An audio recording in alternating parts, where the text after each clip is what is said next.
Two items. The first one, K1. This is a pursuant to your request, a draft resolution for establishing a policy for exceeding the budget cap. I took the various statements of the members of the council and tried to put them all together into one policy. So this is a draft for you. I have included in the whereas clauses of the policy the specific state statutes highlighting the language ambiguities, so that people don't have to have a separate document in front of them to wonder what we're talking about. It's all in one document. But essentially the policy is on the second page. Three separate steps.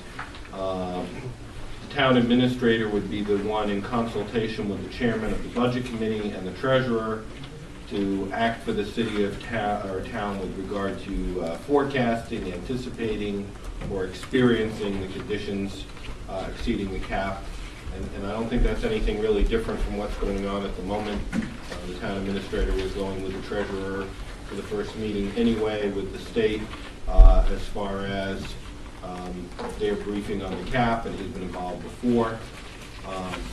The second policy is really what's new, which would just say that the town council shall be required to approve by at least a 4/5 vote, being 6 of the 7 members of the council, the notification to the Auditor General of the State Department of Revenue of the intent to submit a budget that exceeds the cap.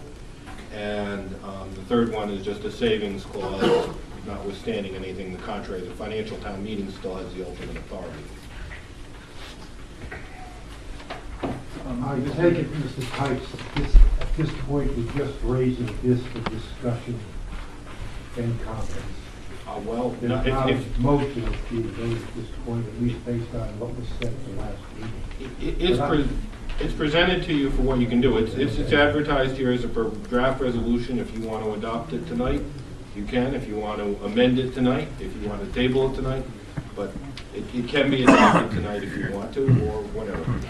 Well, I'd like to make a number of comments, and I'm sorry I'm going to take up a little bit of your time, but I assume if you're here at this point, this is probably one of the issues that you're concerned with. And I hope that you have a copy of the resolution so you can follow with me, but I'm also going to read sections of it so that even people viewing this on television can understand what the issue is. There really are 2 subsections of this statute that have to be considered. Subsection D and subsection E, I think each has its own purpose, and I'll explain that. And I believe that subsection D could stand alone. That is, what I'm saying is the statute could have ended with subsection D. Now let me elaborate on that. Subsection D of this act sets out provisions under which a tax can exceed the cap. And it provides 4 different situations and is introduced in the following language. The amount levied by a city or town may exceed the percentage increase as specified in subsection A or B of this section if the city or town qualifies under one or more of the following provisions.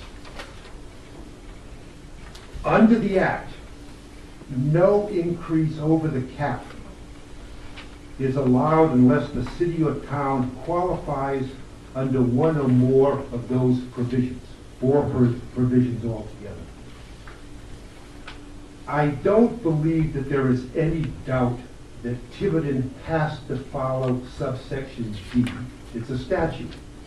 And I don't think anybody is suggesting that there's any ambiguity with subsection D. Under this subsection, we as a town have to notify the Auditor General with respect to provision 2, or the Department of Revenue with respect to provisions 1, 3, and 4, whether we anticipate certain circumstances that would allow a levy in excess of the cap. and either the Auditor General or the Department of Revenue, depending on which provision we're referring to, then has to certify that in fact our situation is covered by one of those provisions.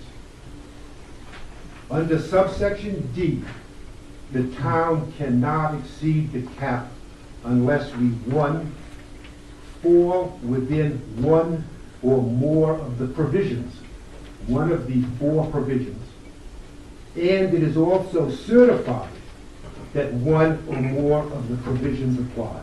That's subsection D. I think if the statute ended with subsection D, I would agree with any argument that a majority vote at the financial town meeting would be sufficient to exceed the cap. The statute, however, continues with subsection E, which I think clearly states an intent on the part of the General Assembly that approval of any levy in excess of the cap requires more than a simple majority. Subsection E reads, and I'm quoting, "Any levy pursuant to subsection D of this section in excess of the percentage increase specified in subsection A of this section shall be approved by the affirmative vote of at least 4/5 of the full membership of the governing body of the city or town, or in the case of a city or town having a financial town meeting, the majority of the electors present and voting at the town financial meeting shall also approve the excess levy." I would agree with Mr. Tights and others that there's some ambiguity. I believe that Tiverton has to fully comply with subsection D, for which there is no ambiguity, as well as subsection E. This means we have to comply with the requirements of subsection D. I don't think that's the argument.